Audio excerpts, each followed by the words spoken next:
We are live. It is 3:07 p.m. Central Standard Time at 9:07 GMT in the UK. Yep, that's it. See? Nomad Tech Project with Sam and Joe, the best podcast you never heard of, coming to you live on a Sunday. This is the 8th of January, 2023.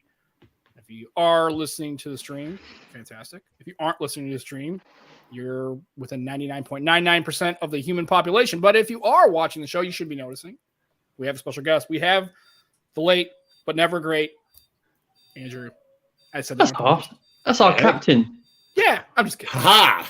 He's running the show here. He's actually in charge of everything. Yeah. He's our captain, and he's up for maybe possibly a promotion to admiral at some point. Ooh, well, I mean, technically, I've got my lieutenant colonel's. There you go. Here, so nice. But yeah, thank you guys for having me. This is just great. It's wonderful to be able to start out the new year and just thinking about all the new stuff we've got coming up. You know, and it's exciting, isn't it? So yeah. Always. So now that we're past all that holiday shenaniganry, and hopefully your holidays were nice and pleasant, and spend time with family and friends and all that kind of stuff, and get a couple of cocktails and also a couple of hors d'oeuvres and some decent meals. Yeah. Now it's the time of the year where we're starting to talk about like, we need to shave 20 pounds or 50 pounds or 40 pounds or whatever. Yeah. I'm like, okay, I can't wear any shirt. Well, of course I say it. I'm wearing shirts with horizontal. I can't have horizontal lines below a certain point after the holidays. So, absolutely, yeah. It's been good. Just lots of stuff.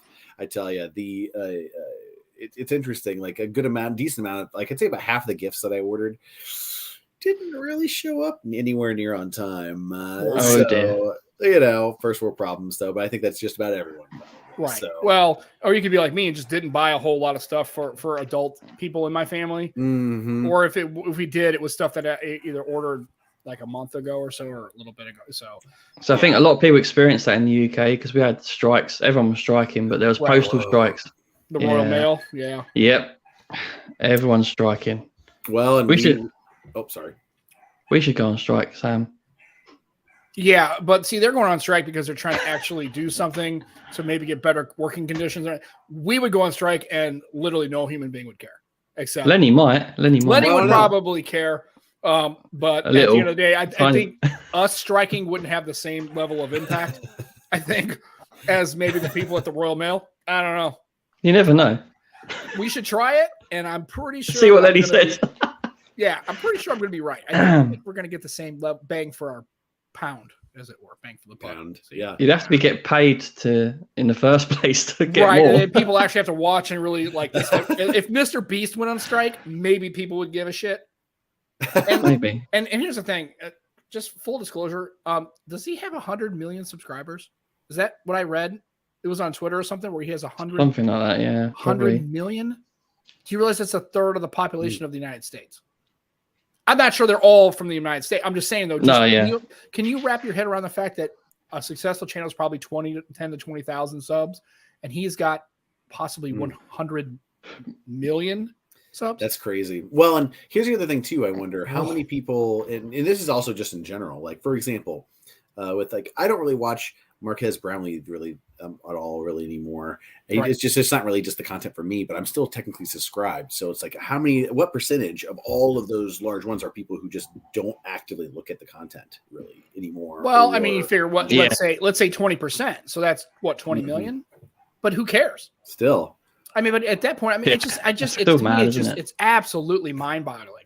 And I've watched his stuff.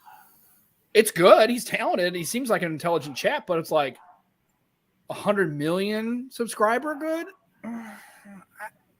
I don't know. I mean, that's again. And the problem is you can't have any of these discussions where you're asking those questions without people going, "Well, you're throwing him shade. Like you wish you were that." First of all, no, I don't wish I had that level of subscribership because that you're starting to trail into like being like a famous person. Like he's going to be in a point where he's almost like if he walked out in public, he'd probably be stopped by people, and that's I'd say so. Yeah. That's part of the reason why I don't want that level of fame. That really would bother me. Don't worry, we're not getting there, though. No. Well, and you have to be careful. You have to be even more mindful about your content too at that level, because you have when you have so many eyes, just the sheer number of eyes that are on you on your content, you have to exercise so much more control over your content, control over yourself. Which obviously one should, I guess, in theory, have control of themselves where they're on there. But it's so much more. There's so much more baggage with it. Yeah, you're on edge a bit more, aren't you? And see, Lenny's subscribed. He doesn't even watch it, although he's contributing to the live stream in a chat format. So maybe he is watching it. Maybe he's not really watching it. Maybe it's on in the background and he's watching football. Maybe that's Lenny bot. It's not even Lenny. That's probably Lenny bot. Anyway, so yeah, absolutely. So again, like I said, and that is just there is our political humor for the day. It's just not even political. But it's just one of those things where I saw that and I was like 100 million. I couldn't even. And the reason why I mentioned it is because my daughter came over last night, and she was over on the couch. She was just visiting for the evening, and then she was watching I guess PewDiePie. I didn't know he was still doing stuff. I don't know if it was old PewDiePie. Nope. He said PewDiePie, and Andrew was gone. He's like, yeah, he said PewDiePie. I'm out. And, no, but she was watching. Hold on. There he is. We go. There we go. I'm not sure. I said PewDiePie, and it was like poof. There he went. I went, yeah, it's just like the internet's like, nope. Nope. Yeah, well enough of that. Right. Yeah. Well, and I don't know if he's still. I don't know if she was watching old stuff, or he still does stuff. And I hadn't heard that name in a while. I was like, I see you still watch PewDiePie. She's like, yeah. I'm like, okay, sure. That's maybe it. Just kind of made me think about it. So. But, and Aditya is in the chat, and so is Barry and Lenny, and Jimmy the Dragon is in, and Aditya is saying, right, Order 66. Yep. You got that whole vibe going. You got the look. Right. It's funny. What was it? I'm actually going to be going in April to I think it's in April. Yeah, to a Star Wars Celebration in London. And nice. And though, okay. When in April? I think it's the beginning. I think it's early in April, and so I'm not going as a Star Wars character. I'm going to go as a Star Trek character.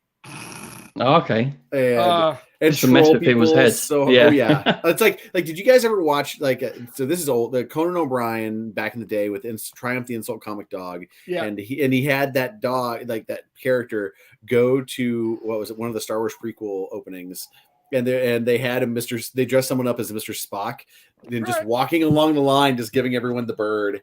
Right. Logically, going through, and so I was like, okay, that's perfect. So yeah, that'll be fun. So you see, he's going to be in the UK, so then maybe y'all can hit up. That's what I was thinking. Yeah, that'd be fun. Yeah, right. We're still figuring out exactly how long we're going to be there as well, and accommodations. But yeah, it'll be fun. I'm pumped. Yeah, I'll have to make sure I come down to London and say hello.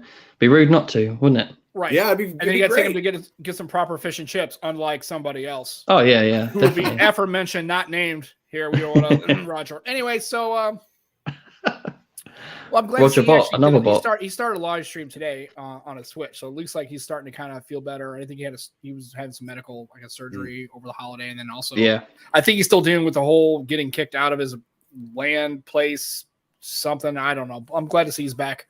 Yeah, but what a legend he is, though. I bet he was still his happy-go-lucky Roger as normal.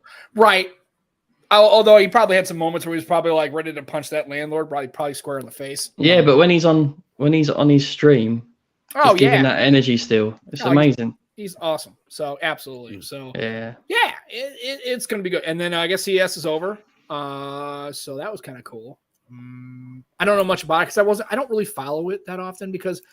And here's the reason why. I have other shit to do. Just like I saw what's really cool from that. I hate to be that guy because we're doing a tech podcast, but I see people posting, the Poets was there and some other people were, but it seems like what I see more of is people meeting other people. Yeah, a lot of it's not necessarily what's exactly going on in CES. So, and then it's also not just phones, right? It's tech and Roombas, and although I did see this. Trisha Hershberger was in a gaming pod deal where oh yeah, that looked pretty slick. I was like, okay, and then I showed it to my wife, and of course Becky's like, Well, I like how it's like obviously like a gaming like setup, but but they're like there's a little gaming / You're right. Work, no, it work looked pretty pod. cool. I'm like, that ain't for work. Right.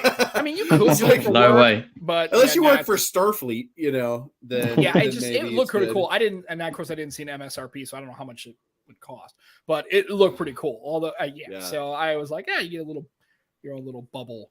Actually, I was quite impressed. It looked like something that could be in a corporate innovation space. This is what it looked like it could be. You could leverage that in a corporate space if you had like little bubbles. Like we used to have a space where they had like places like that where you could sit down and had like collaborative spaces where you could sit down and plug in something and you could all watch stuff. It was pretty cool, but it looked cool. I'm sure it's not cheap. What I thought of when I first saw that, and anytime I see one of those setups, all I can think of, and this shows how old I am, the little like consoles they had on the show Sequest back in the 90s. Which I remember that show. Yeah, like it was the same sort of thing where like except it was 90s tech, but they had like it was the same sort of thing where they had that thing going over, and it was the cheesiest crap on the planet. But like, that's basically what it is, and I'm like, okay, I can appreciate that. I will tell you, any futuristic TV or movie show tech is I want that little motorcycle from Men in Black, the circle cycle where I want that. It would be a thing if they actually made that. I would totally want to buy one of those. That looks pretty cool. Oh man, I tell you, it's so interesting. Some of the stuff that I found really interesting with CES, two things. It was an LG. No, it was Asus that had like the stacked monitors laptop, and then outside of that, I'd say it's so dumb and random, and it's not even for this particular product. It's for like what it represents. But the little toilet sensor to like test your urine and like sees how like that actually is really cool. Just because pretty useful. Is it testing hydration or is it testing like are you gonna pop a piss test kind of test? Right. It has something to. I think it's more like your diet and it's checking okay. Yeah, stuff along those lines. Yeah, okay. It's checking your like hydration and also and checking everything. like kidney function and yes. That kind of, okay, yeah, actually very useful tech. Yeah, especially if you're a person that has to be monitoring that kind of thing, it would be kind of handy. I know what you got to do is piss on it. No, we don't want it to be handy. Yeah, I know that's terrible. But he'll be here all week. You can tip your way. Yeah, though it's interesting. Like I don't want to be the guy who has to change the battery on that thing or charge it. Yeah, hell no. But because what you do, for people who don't know, like it's like a toilet cake. You just like put it in there. But it's like the whole thing about that I found really interesting though is just like having a lot more of the, I don't want to call it mundane, but I guess mundane aspects of like health that you can track, like being able to take some of that and do it at home and then being able to having that supplementary data already there to bring to your doctor. And you've got something to aim for as well.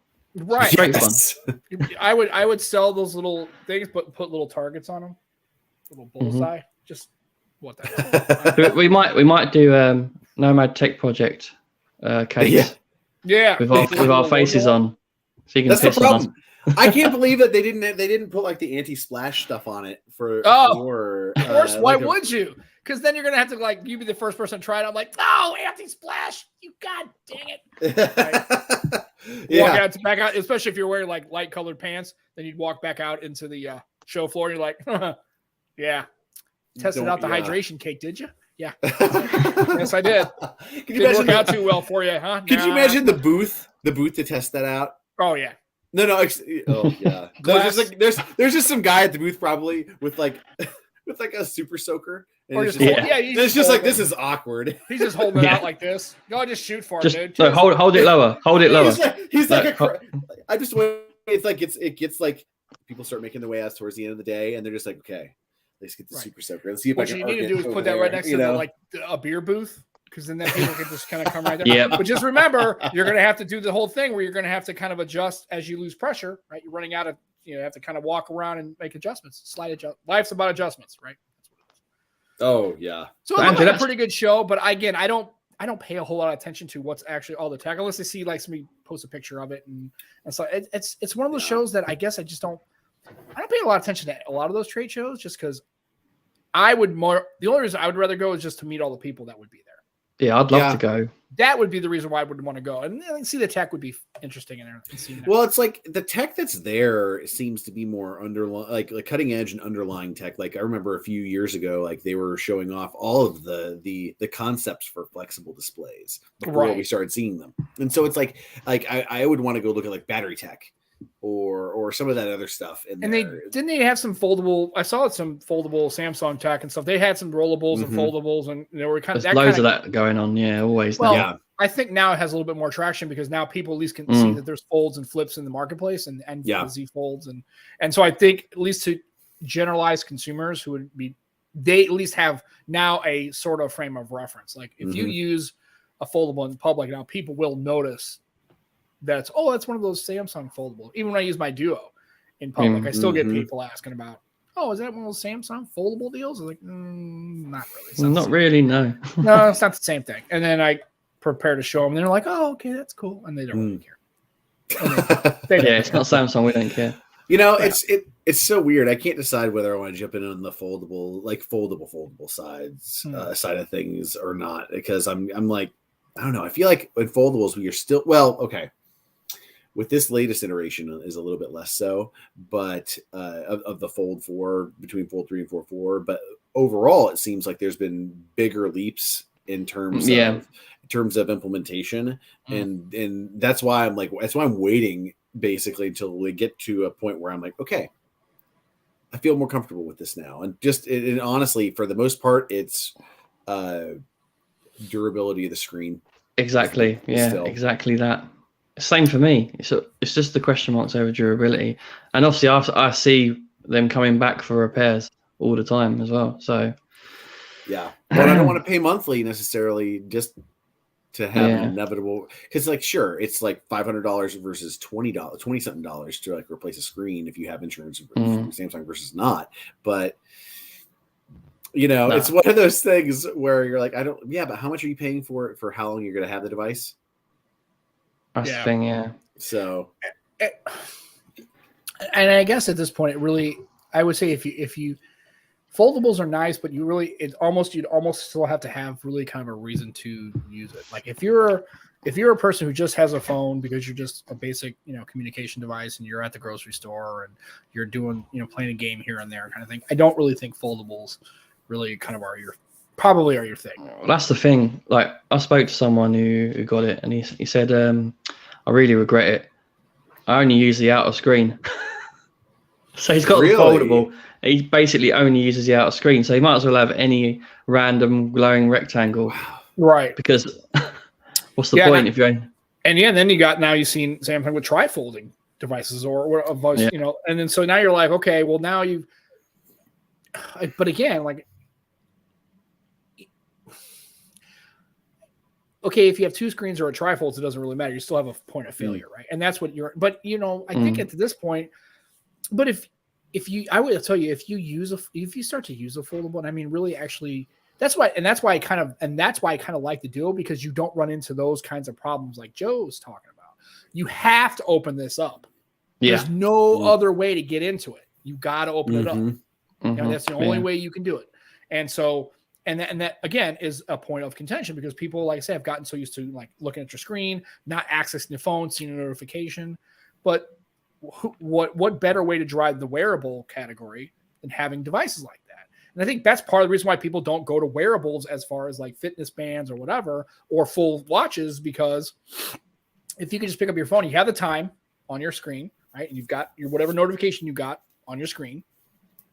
You don't really care to have it. You don't need a watch, right? And then and that's why I made the argument where that's why I'm not getting a Pixel watch. If they would make a Pixel instead of a watch, they had a Pixel like band, I would be in on that. Something that's a little bit more simple, like my Mi Band, right? Something simple, just gives you some basic notifications, but is half the cost, but really is more of a smaller profile, isn't a proper watch, and it has like a 4 or 5 or 6 day battery life because it's just a band.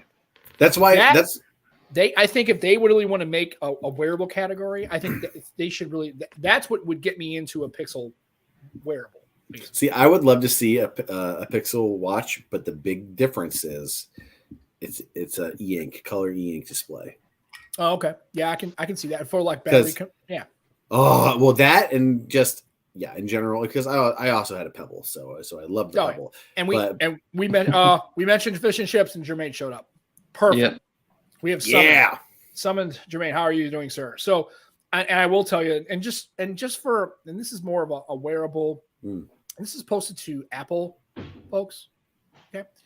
Because they have the Apple Watch, right?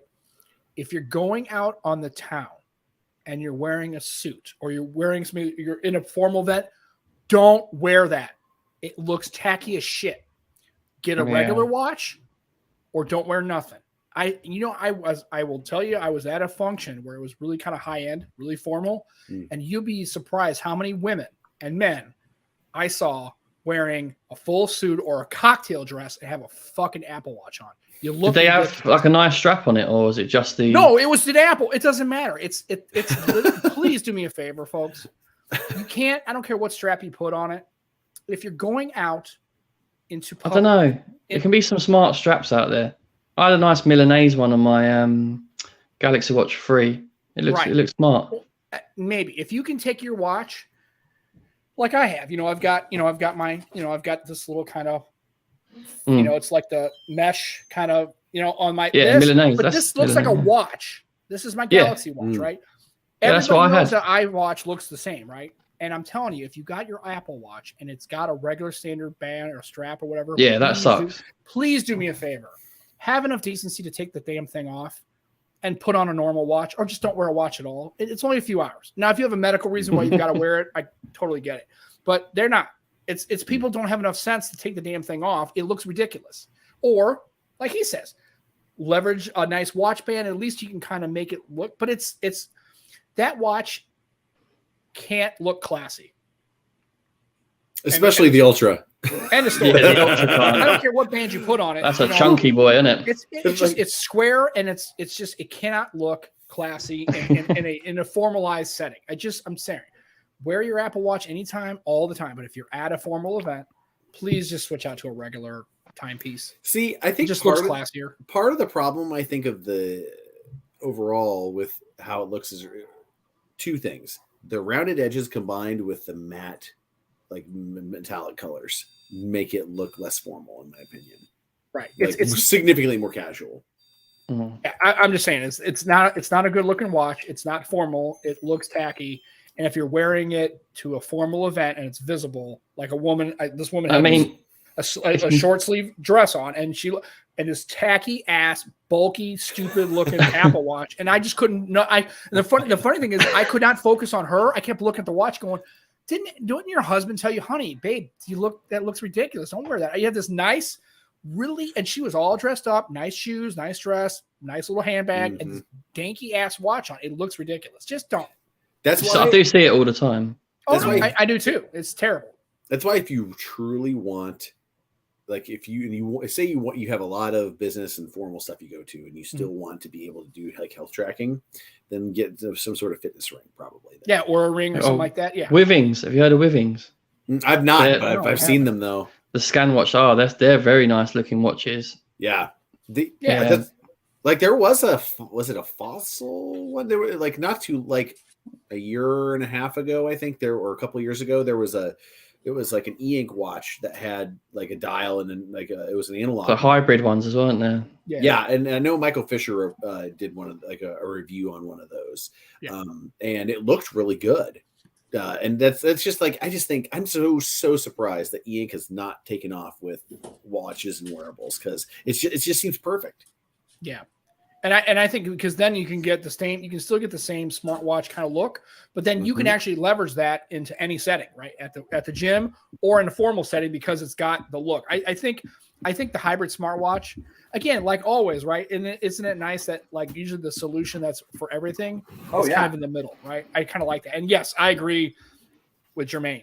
Huawei does a nice job. I like Huawei. Huawei does, yeah. Huawei, and can we just put this out there as far as like hardware across the board? Can we all just admit Huawei just crushes hardware?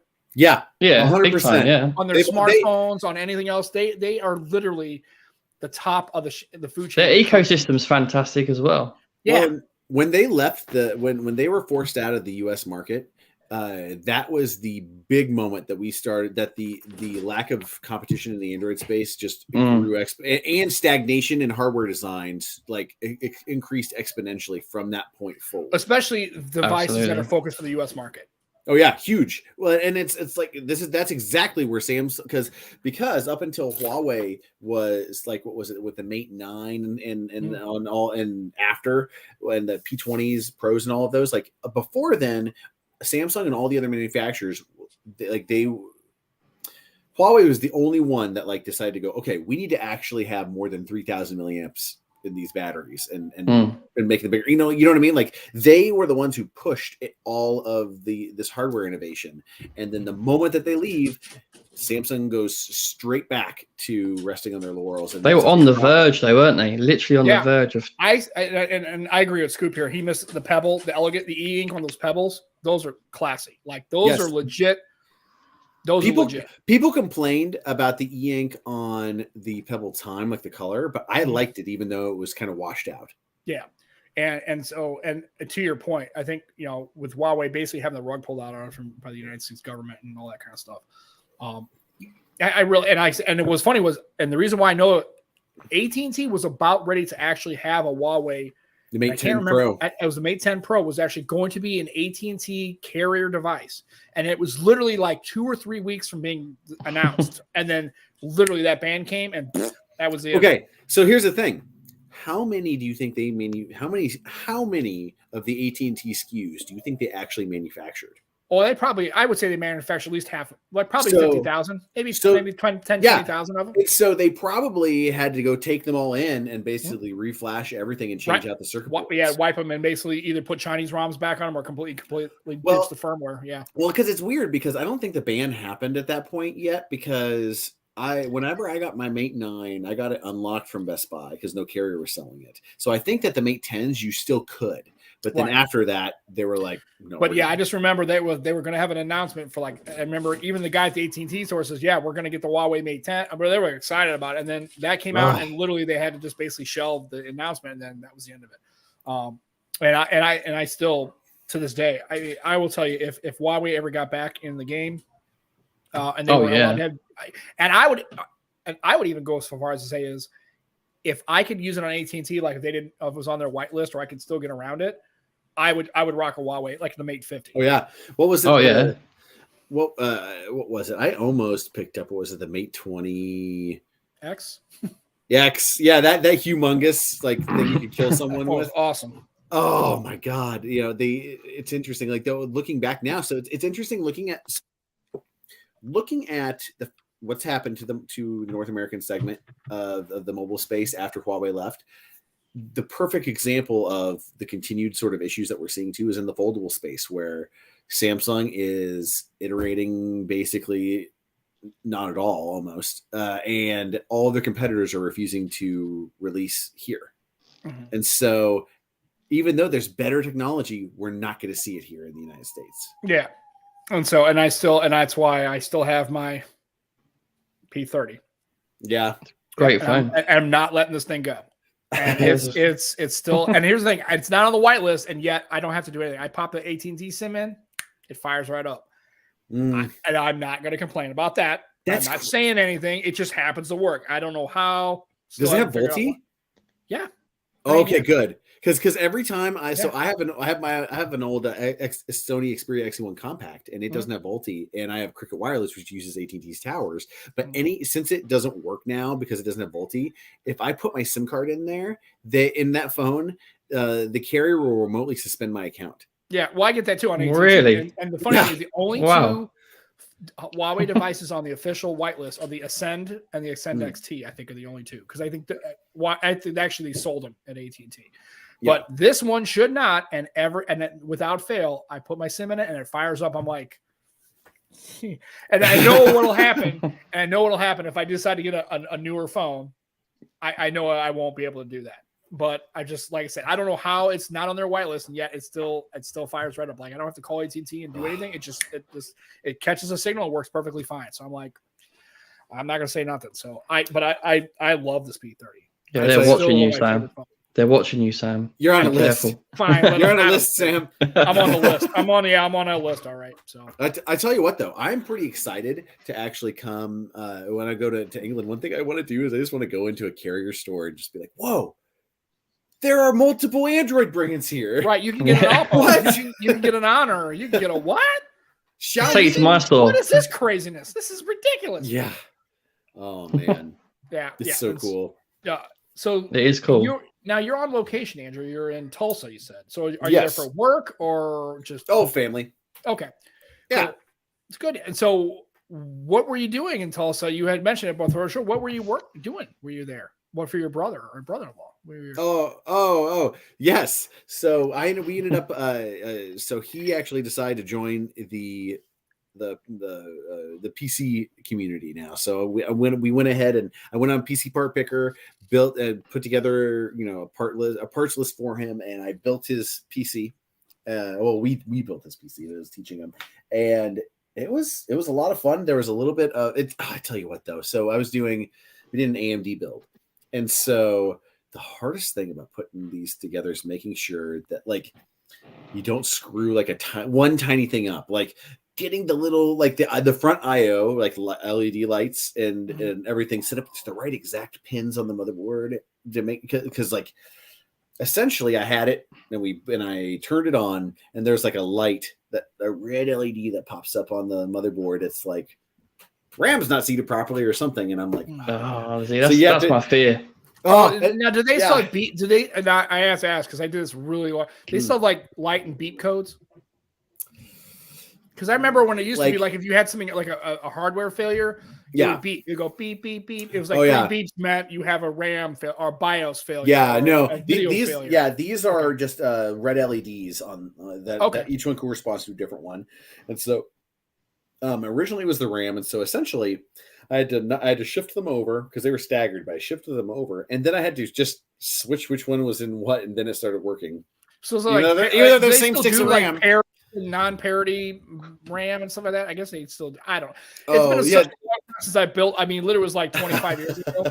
It's incredible. And it was really just actually I didn't even build it. I just my motherboard on that computer had broke, so I went on and I found the same motherboard, and all I did was took a picture of it and put little flags 1, 2, 3, and I didn't know what I was doing. And this is prior to YouTube. There was no. I didn't know what I was doing, so I literally just took the board, put it in, and took pictures and had literally a piece of paper that turned the page. I go, okay, this goes to this. Okay, cool. And I basically just put it back together. Essentially, it's a lot more like Lego now, though, isn't it? The way it connects in. Yes, as long as you have the instructions. So I pulled up the instructions and the diagram on for that they supplied through the QR code, and I go in there and look at the diagram, and it looks similar. But it's not the same. Similar.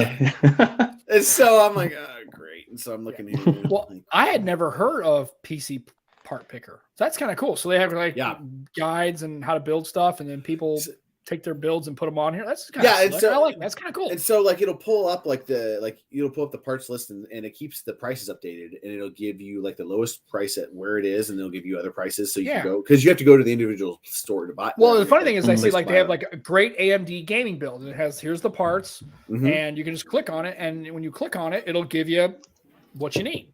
Well, and it was great except for one issue I had. Okay. So this is an AM5 socket on this processor I'm using. Well, I ordered on the list a Cooler Master cooler, and it turns out it was AM4. And there's these tiny little thing you have to press to see an incompatibility, and this tiny little thing at the bottom was it needs an adapter. And they don't even sell the adapter on Cooler Master's website. So, typical. And so. Went out and to a computer place, got an actual cooler that would fit for it, and got that all set. So luckily, all up and running now. But I tell you, by the way, hashtag not sponsored by PC Part Picker. Right? Yeah. But Joe, who are we sponsored by? Extremeskins.co.uk. Check them out. Get your stuff. What do they do, Sam? They put skins on your shit. They sell you skins to put on your shit. Not on your actual shit. You buy the skins of the stuff and you put them on incorrectly and make a little mistake and then they roast you for it. You can That's kind of how they are. You get to reverse flay your gear. I mean, they sent me one for the PS4 and I messed up the little 4. So inside the 4, the little thing came off and it looked good, but like ninjas, man. They're like, oh, the 4's fucked up and you suck. I'm like, yes. Sam's that PS4 skin. PS4 skin. Yeah. Right. Aditya, you can have fun with that. Let it rip. Because you know it's coming. You just put it on a tee for him, god dang it. And he's gonna let it rip. So you know he's here. Well, I'm his wingman. Aditya has got to write. Aditya has to write the check since this isn't public domain. That joke isn't public domain yet. Right. Yeah. We have to pay him for it. So. Yep. Royalties. Absolutely. So check them out. Extremeskids.co.uk. They got tons of stuff. Great prices, codes. And if you really want, you can go to a friend of the show, Matt Tyler. You can go to his Purposely Gaming website. He's always got codes. Check him out. He can get you hooked up. He knows all the chaps and blokes and ladies.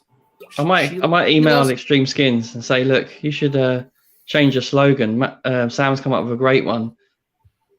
We put skins on your shit. Right, we put skins on your shit. That would work. That's better than D brand. Because you can imagine that on a billboard right now. Oh yeah, dude, it'd be like you're driving down the M25 big with my face. Extreme Skins. We put skins on your shit. They'd be like, do they skin cars? No, but we will eventually. One day, right? And so, anyways, check them out. And speaking of that, also check out the Purposely Pixel YouTube channel. You should check that. You should be, if you're listening to the show already for any length of time, you should already be subscribed to that channel. Lenny does a great job. 100%. He was in the chat earlier. He always is. He's a supportive folks. They're just great. We love their content. Lenny just put out a new video about how to make a video with Google Photos. Real simple, not long at all. It's an easy watch. It's really good and handy. I didn't even know it could do that. So check it out. And then while you're there, do some subs. And then tell people about it. They do a really good job over there. And so they are the ones who are graciously allow us to put this absolute awfulness on their channel. So we appreciate them letting us. You might reconsider though when I say this. I've committed to doing more videos for Lenny. I don't know how many I'll do, but I saw that. Well, if you do more than 3, you're improving. Yes, that's all I've got to beat is 3. Yeah, right. You got to beat 3, so you better get started because it's almost the end of January. So you better hurry up. But anyway, we appreciate Lenny letting us schlup along in our busted ass caravan with faded paint and a busted wheel, and we just schlup in there. So is that Breaking Bad you're describing? I don't know. No, I mean, well, they don't call it a caravan. This is like, that's what you guys call it. Are you Walter White and I'm what's his name again? Jesse Pickman. Yeah, you're the Jesse. Yeah, Pickman, you're Walter. I'm Jesse. Yeah, I know. So, anyways, check out our sponsors. Let them know we sent you. Just because we don't get any money for it, but we hope to help them out. They've taken care of us over the years, and really they're good folks over there at both of our. So I want to go back to CES quickly. Yeah, there's one thing I saw that was quite cool. It was like a 3D screen. It's Tom the Tech Chap. I actually saw it on his Instagram. There's a 3D screen on a laptop, but no glasses needed or anything. I don't. It's pretty awesome though for certain people. That's going to be great. Yeah, I just don't know. I don't really. I mean, didn't 3D kind of be a thing, and then it was like nobody. Well, that's the thing. Yeah, that's the thing. It kind of died, didn't it? But I mean, Avatar 2's coming out.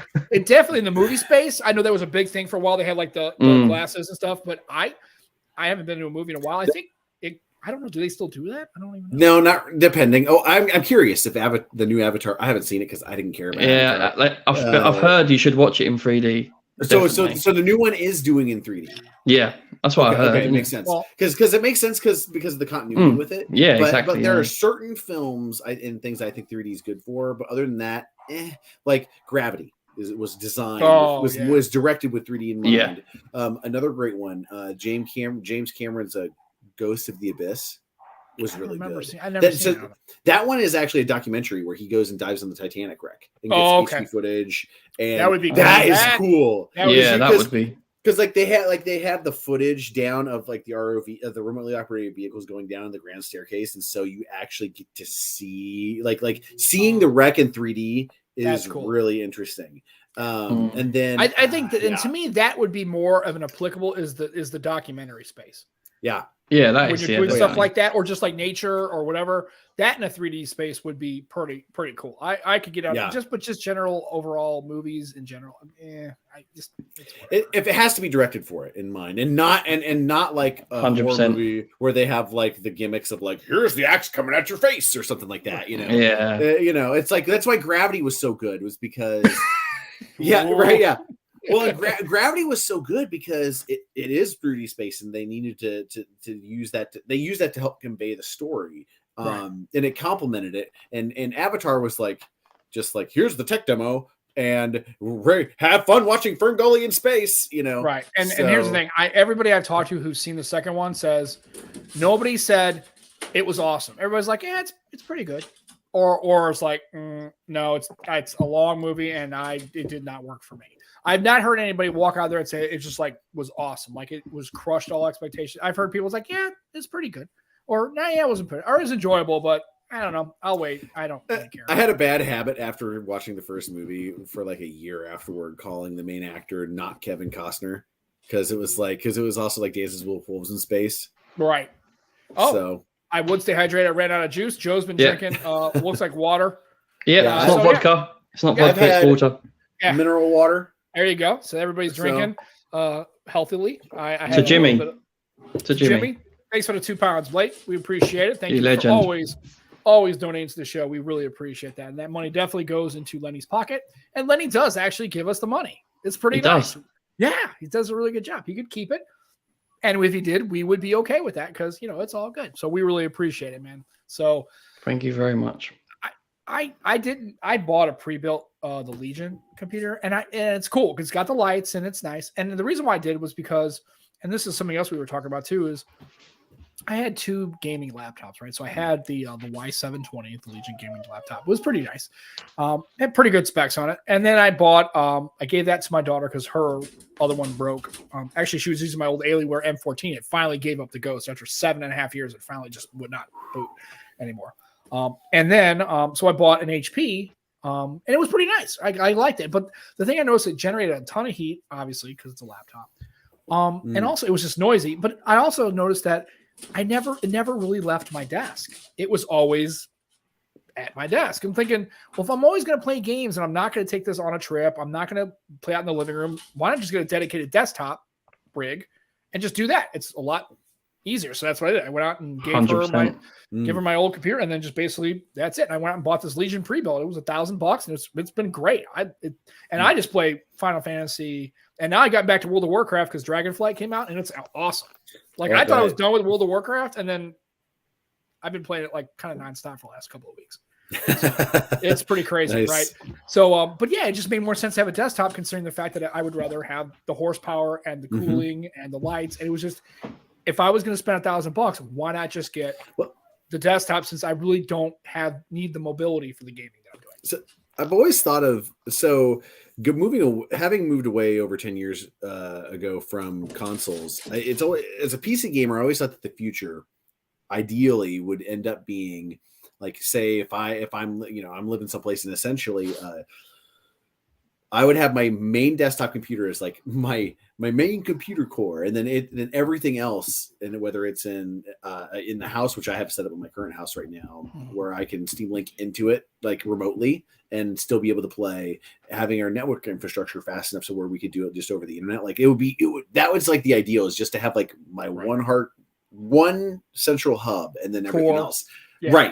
Right. Though, since we're not quite there yet, and also with the hardware stuff, I do have like the Steam Deck as well, and that one's been fun too because I put Windows on a little SD card and just to test it out a little bit. I use it rarely because I'm pretty sure if I had that Windows running on that constantly, they'll kill the card in like 3 months. Right. But it's like, it's one of those things you can still remote in though from the Steam Deck. And one thing I want to compare, because I have them both set up on my home network, the Steam Link, the old school Steam Link, which I bought like several of them when they were like $5 a pop on the closeout sale, because I'm like, don't take them from me, and then I have the Steam Deck like with docked, and it's like remote play versus like the Steam remote play versus Steam Link, and I'm like, which one works better? And it depends. So like it depends on the situation. But it's cool seeing that, and I don't know. It's just like it fulfills more of the web of like. I feel like I'm more in the future. Right. And I would try that, but I just don't have the bandwidth here as far as internet. I just don't have the speeds. I just can't pull that off. So really, that again, that's and part of the reason why I bought that and have that is because that's I mean, I'm not going to be playing real graphic intensive games on it. I mean, really Final Fantasy 14 is about the highest threshold I'm going to push it. And which is nice is now is because remember I could do it with my laptop. I could kind of get it to ultra settings, but it would just it'd chug a little bit. But now it's like I could just push this thing because of it's got a 3060 in it, and I can just push it all the way to the top, run everything perfectly, and it's like it makes more sense. I never hear it. It's definitely ventilates a whole lot better. Well, one thing I would suggest that depending on what your hard drive setup is, but like for my brother-in-law, I set up so we got him like a 6 terabyte drive because I want him. He wants to be able to have a Plex library too, because part of this whole thing and one of the best things about having, I think, just a home station to use is to be able to take some of the power away from the streaming services, and I'll just get Blu-rays, rip them legally to my computer, and then have them backed up for me, and I can watch wherever I want. Same thing with music too, and it's just nice to have that. If that makes any sense, I don't know. That's one of the big use cases outside of just everyday computing that I use in my desktop. Yeah, see, my mom's partner has a second tower just to be a Plex server. Yeah, that's actually a really great thing too, because. The only thing I'm missing to be able to do a similar thing with some old hardware, like an AMD Athlon 2. Yeah, old. And I'm missing, I need to get hard drives and a power supply. And then I could have a Plex server if I wanted to in an old beige computer case that my buddy I got it from called the case Hermes God of Thunder back in like 2004. So... so good though. Yeah, it is great. Like the Plex is excellent. I like. Oh, it's good. I paid for the lifetime because I don't want to do any like you can do stuff for free with it, but the lifetime stuff was great too because how much is that? That's a good question, actually. Stand by, let me look. But essentially what it does too is you can use an app called PlexAmp, which is basically like just for audio stuff, which is really nice. And you can download a Plex like a dashboard, so you can kind of see if you shared it with people. I wish I could see what the price is for the lifetime membership. Okay, Plex. It was pretty good though. Well, here's the thing: is I have an SSD on this, but then I have a terabyte hard drive, but nothing's written to it. So 87% of the SSD is.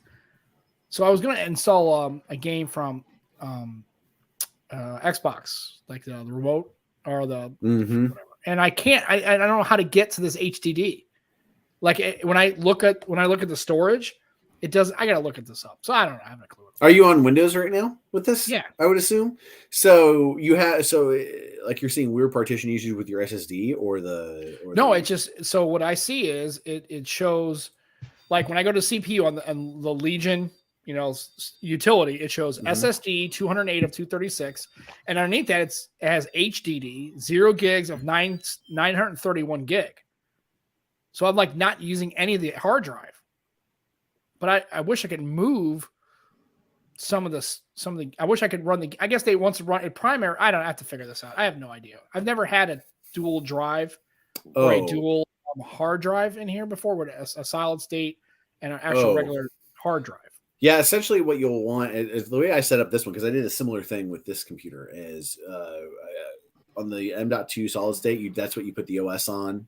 And then basically the other drive, I got a big enough one where most games and stuff are going to end up being on the SSD as well. But then the other drive just treated as a separate thing, essentially for data hoarder purposes. Right. So, yeah. But it's interesting. It doesn't, but when I go and I do it through the Legion, I can see it. But when I go through the actual Windows utility, it only shows one drive. It doesn't show anything else. Oh, When did you get this computer? Like 4 months ago. And you've never been able to see it, that hard drive? Not from the system utility, no. I think I know how to fix that for you. Well, we can talk offline. But anyways, yeah. But and look at this, Jermaine. He gave us 6 of those whatever things, euro things. I don't. Did they even have? Is that still a thing? Euros. Yeah, yes, euros. Bottle caps. That's caps, still real money. Fall out. You know. That's still real money. They still use it. Yeah, that is real money. It's pretty much the same as the pound. Assuming that we whenever I go to Europe, I go to London, that things stay the same. This will be the first time I could have ever dreamed that the US dollar is worth more than the British pound. Whenever I know it's awesome. This is the time to travel. All you Americans right now, this is where you go. Right when it was 2 for 1, it was bullshit. But now if you, I know when I went last time. When I went last time, it was the middle of the Iraq War, and I was just I was going through. I was like, sorry. Yeah. I'm sorry, I'm the obnoxious American here. You know what's funny is, and I would tell people, you know what, fuck you, man. I'm not fucking making military policy. I'm some dude. I don't speak to the United States government. Dude, I don't give a shit. It's it's you Americans. No, first of all, asshole, it's not this American.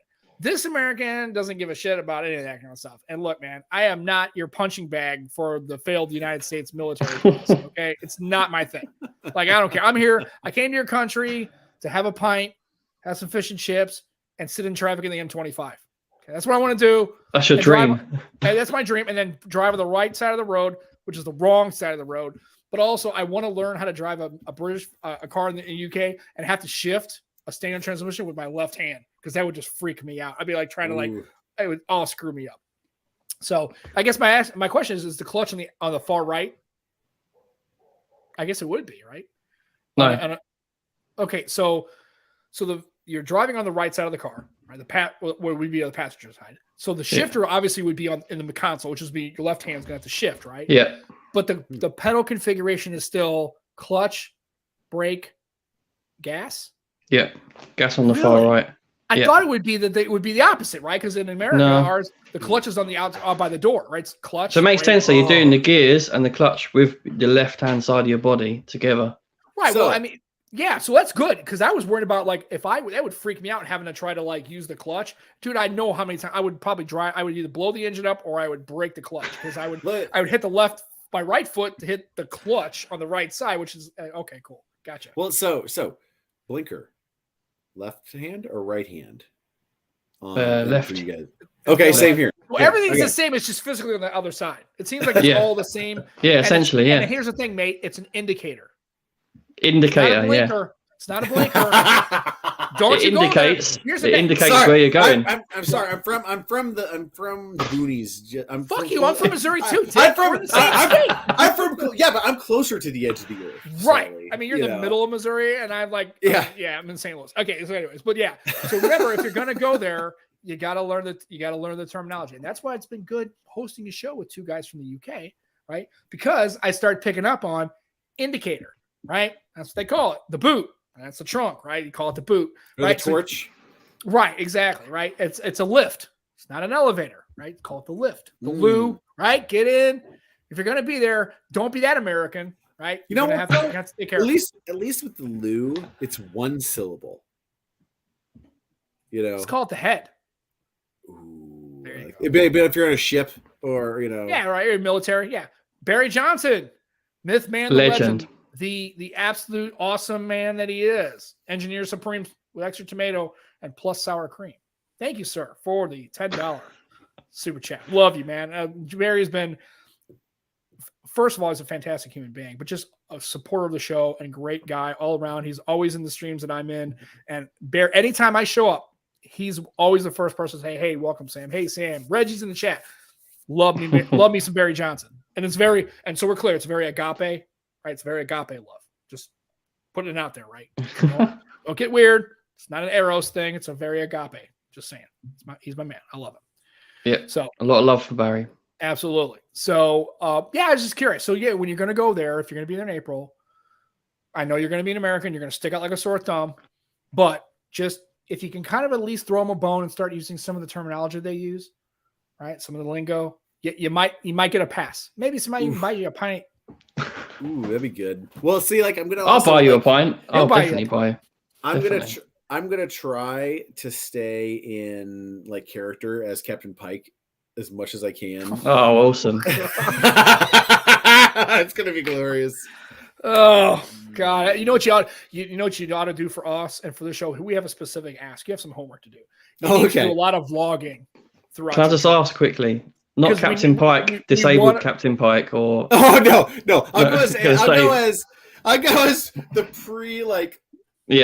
the original the light. Yes, right. Yeah. Though, you know what? That would be a great way to like go from like the parking lot to the actual venue and like be like, I'm sorry, I got to rest my legs, and then you just sit there and go, right. So the TT is here to help out. So the pedals are in the same order. Okay, only the gear is different. I think the indicator depends on where it's manufactured. Back at home, the Honda was on the right. Oh, really? Okay. Okay.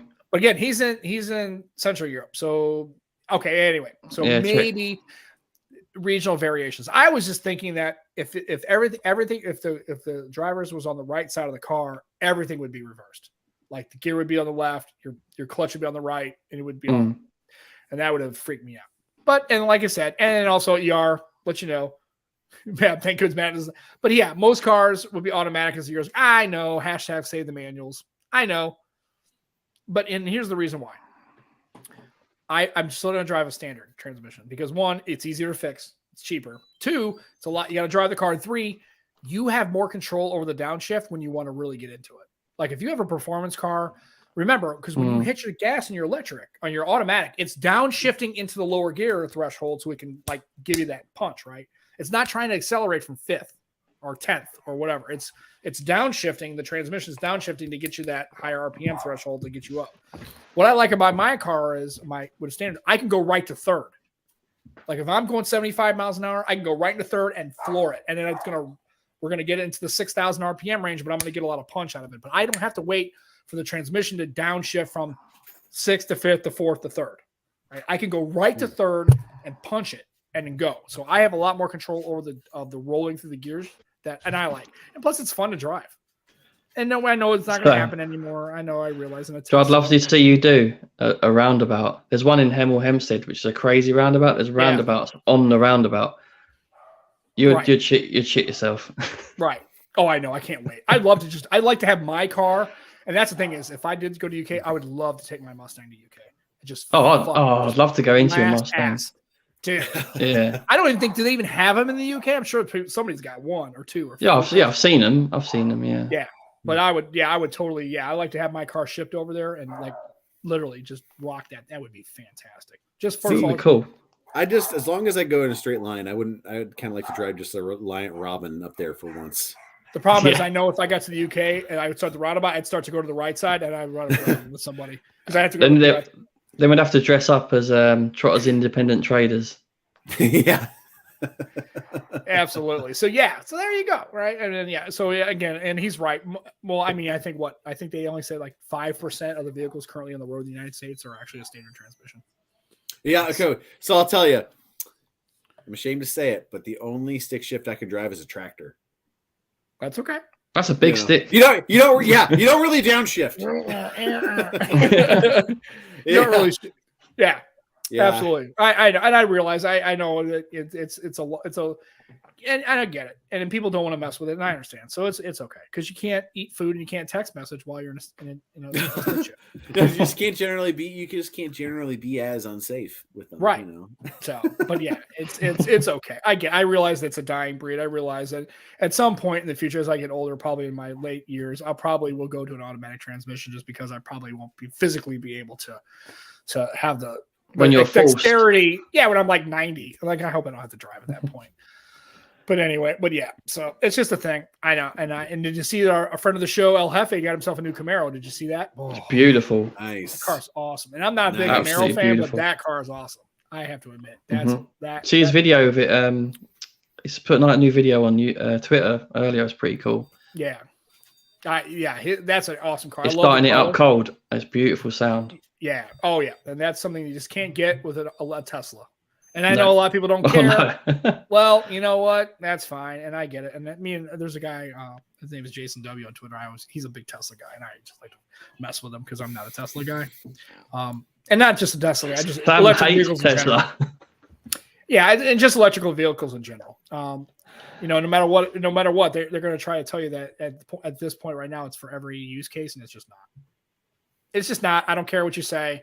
You can sit there and talk about it. Maybe they're safer. Maybe that's fine. Just don't run it. Well, full self-driving. Yeah, that's great. Who cares? Range. I don't really, range. It's range is the problem. Like I live in rural Missouri, and like honestly, they're not going to make it. They're not going to make a dent really down here until I think one or both of these happen. More like fast chargers everywhere, and charging getting, infrastructure has to be there. and getting the range to at least like consistent 1,000 miles per charge. Right. And here's the thing I tell people is, and Andrew can know this because he does a lot of this driving. So when you're driving, like if you drove to Tulsa, right? You're driving interstate, right? You're going on 44, going to Tulsa, right? That's probably what you took. Yeah. How many Teslas did you see interstate driving? None.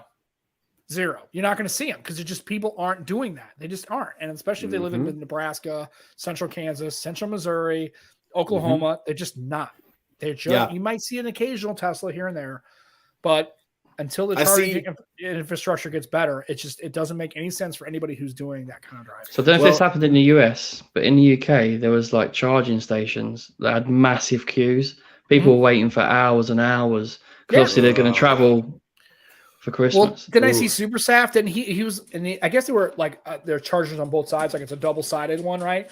And apparently both sides didn't have the same amperage.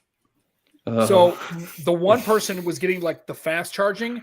He was the second person on the opposite side of that same charger stand, and he was getting standard charging because it couldn't output the same. Oh, I think I saw this actually. For both. I'm like, yeah. And you know what? And it's funny is they're literally going to go into queues to charge your car. Right, dude, do you want to swap for a little while? Yeah. God. Yeah, dude. Or just turn your shit off so I can plug in my shit. Yeah. So we can go. And by the way, just so you know, turn off your car. And by the way, Extreme Skims, they make skins for your shit, by the way. So turn off your car. But yeah, it's just, that's crazy, right? Now that people are fighting over queues, the infrastructure isn't there. Like I said, again, it's maybe in 15 years, maybe we're having a different conversation with this. Maybe the infrastructure is there. But if you're telling me in California, they got to go to all this electrical shit and they can't even maintain their electrical grid now, what happens when you put 50,000 of these cars on the road? Yeah, this is one reason why I feel like all the roofs of because think about it too, like how many people park their cars outside. We need to have. I think I would love to see an industry standard of having the roofs and the hood and the like a lot of the body of the parts of the car that are kind of doors, whether it's the hood or the trunk and just the roof, which isn't really a door, but have those be solar panels. I don't know exactly how, because obviously you don't want to mess up like the crumple zone effect, protection effect. So, well, I mean, you can still make the A-frame and the pillar. I mean, you can still make those, Yeah, I don't know. And like I said, and this pretty much sums up how I feel about it. Yeah, in 15 years, I'll just tell you somebody else is the feature in cars. Yeah, I know.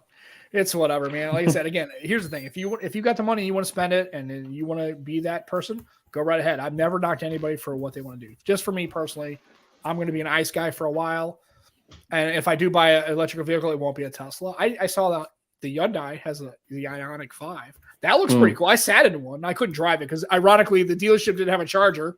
How funny is that, right? No, I swear to God, the dealership didn't have a charger. They had the car out front, and they let you get in it. It was in the showroom. Don't tell me it doesn't come in the box. Well, I don't know. But I just said, hey, can you take these on a test drive? He said, no. Hyundai hasn't sent us the chargers for all the dealerships because they're expensive. And so right now you could sit in the car. You couldn't even turn it on or nothing because it was essentially not. That makes sense. The dealership that's going to show off the car can't show off the car. That doesn't make any sense. I know it was cracking me up, but because I wanted to test drive. I'm like, I'm going to check this thing out, right? And he's like, oh yeah, well we don't have a charge for it. Oh no, you can't do that. And I was like, well, how? I was like, whatever. Okay, so and this is why hybrid cars that use market. Sam just went in and went, pretended he was driving. Now, the Prius and the hybrid model is still the way to go right now, as far as you get the battery, get the gas mileage, get the longevity. Granted, the only problem is because when you go to replace a hybrid battery, good luck, man. It's not going to be cheap. That shit's expensive, man. Yeah. And then, Volvo. Yeah, I don't like Volvos. They're expensive now. Well, all cars are now. It's nuts. Yeah, true. Yeah. So, but yeah, Volvo. Yeah, I would. I mean, there's other electrical options, and I think by the time Tesla really realized these other manufacturers are getting EVs to the market, and the hearing is they're proper car manufacturers. Ford, Chevy, other places, right? They've been building cars for 100 years. Tesla is not 100. It hasn't been building cars that long. These are companies like, and even Toyota. And the funny thing is, I think they finally do, but they were the last one to get on board to the full EV. This is Toyota, by the way. That's a surprise. Well, they have the Mirai, so they've got the hydrogen. Yeah, you said about this before. Yeah, I think would be more of a future where you have hydrogen powered vehicles. So you just fill them up with hydrogen, and they have zero emissions because it's water vapor, right? It's hydrogen. I would be, because then you get the best of both, right? You get the zero emissions, because isn't that what it's about? The problem is about ecologically friendly vehicles. But the problem is right now, at least a couple of years ago, most of the way they obtain the hydrogen fuel isn't eco-friendly though, so it kind of negates it to a certain extent. Well, neither is the battery. True, this is true. So it's like, at what point then how do you choose which direction then? Because at what point which one does more damage at that point, I guess. And it depends on which one does more damage that's visible to the public and the general consumer that they care about. Yeah. That moves the needle for them. Right? What's more palatable? It's sad that's the biggest like. Welcome to humanity, Andrew. Congratulations, you cracked the code, right? That's for everything, right? It's just what's more palatable and what makes most noise, right? What will you be able? What will generally people tolerate as far as an acceptable loss, right? That's basically what it comes down to. Depressing, isn't it? Yeah. Oh, they've okay, and Scoop told me you have the EV RAV4. Okay, there you go. But that RAV4 platform is old, right? They don't have a new kind of vehicle, right? Are they leveraging a completely new, not taking an existing platform and leveraging an EV component to it? That's what I'm curious. And so there you go. I'm curious. And I'm glad Scoop mentioned that because that's true. I didn't know that. So there you go. See, I don't know half the fucking stuff I'm talking about half the time. Oh, neither do I, mate. That's why we have this show. Yeah. Speaking of that, we're 1 hour and 6 minute mark, and Andrew's got better stuff to do to listen to us yammer on all day. So, welcome back. We're glad you're actually the first guest of the new season. So you are, yeah, captain. Woo! Well, thank you guys. Absolutely. So yeah, it's great, man. I'm like, so it's great just to be able to just come and ring in the new year. Absolutely. Even though it's a few days late, but that's okay. You're the first one here. We offered to have you come on New Year's Day, but you have like stuff to do. He's got a life. Obviously, we weren't a priority, so that's clear. I had to clean up / make sure you survive. Yeah. You take care. Okay, there. Road tax. Oh, of course. Why wouldn't the British come up with a tax? Hashtag reinvent the taxes. We tax everything, man. Right. Remember what the Beatles say. Tax man. Listen to that song, folks. There you go. Just saying. It's the tax man. Oh wait, sorry. They'll tax if you take a walk. They'll tax your feet. There you go. Just saying. And Lazy on a Sunny Afternoon by the Kinks. Talk about the tax man taking all his dough. So that's where we are. So Andrew, thanks for taking time with us. Yeah. We couldn't think of any better way to start the new year by having you on the show. And of course, as always, you will be a recurring theme and guest, and we'd love to have you on further. We can talk about whatever comes on. We definitely want to have you on after your trip to the UK. We're going to talk about laptops versus laptops versus desktops. PC, weren't we? But we didn't. We'll save that for next time. Absolutely. Yeah, you know what though? Because the thing is, I think we might want to do a little bit of research. I don't know. I think that might be. We might want to figure out what the hell we're talking about. And I think it'd be great. Let's just wing it. Yeah, we'll do what we always do. Just let it rip, right?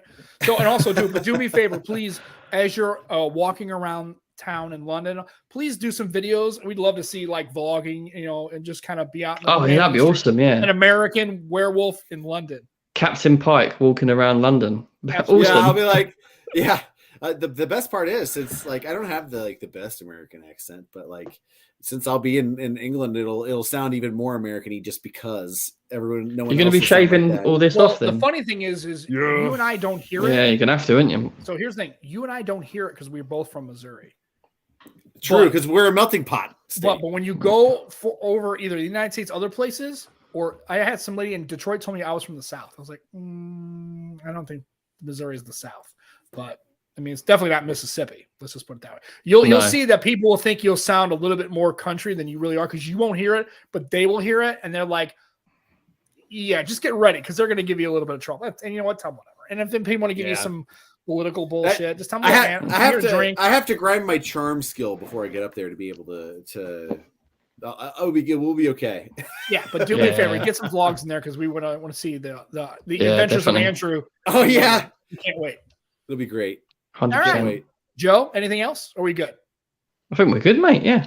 Do you want to announce who we got next week, or is it not official yet? Or it's official. So next week we are supposed to have Adam Dowd from Benefit of the Doubt. So I don't know if anybody, we've had him on the old show. Fantastic. And he went to CES, so we'll get to actually somebody who actually was there and can get him some stuff. And so it'll be good. We'll have Adam on next Sunday, and it'll be fantastic. He's a fantastic chap. Oh, he's a Cubs fan. You know, that sucks, but that's okay. They just give us something to mess with them about. It's like Arsenal and whoever their rival is. Tottenham. Right. So imagine the guest being a Tottenham fan.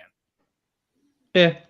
Yeah. I grew up in Enfield where most of my mates are Tottenham fans, but yeah, I know what you're saying. All right, so he's a Cubs fan. Other than that, he's a fantastic dude. So we can't wait. So he'll be on the show. Adam's a lovely dude. He's a great guy. He's an awesome guest. Very intelligent, very smart. Been in the business a long time. And he's got his own podcast called Benefit of the Doubt. If you want to check it out, you can. Him and Cliff Thomas do a great job over there on the Benefit of the Doubt. We like their show. And I'm a fan because I am subscribed to his show and have been for a long time. So he'll be on the show next Sunday, 3 p.m. Central Standard Time, 9 p.m. GMT in the UK. Same time, same channel. And that's it for our show for this week. So, again, Andrew, thanks for coming on. Appreciate it, even with your horizontal striping on your shirt. Thank you. I know you're a little sensitive about that, but that's okay. We still love you anyway. And so does everybody else. And for myself, for Joe Hickey, that's our show for this week. Enjoy your tech. Take care of each other. Stay safe. Stay hydrated. And also be excellent to each other. Love you guys. We will catch you both all next week. Goodbye.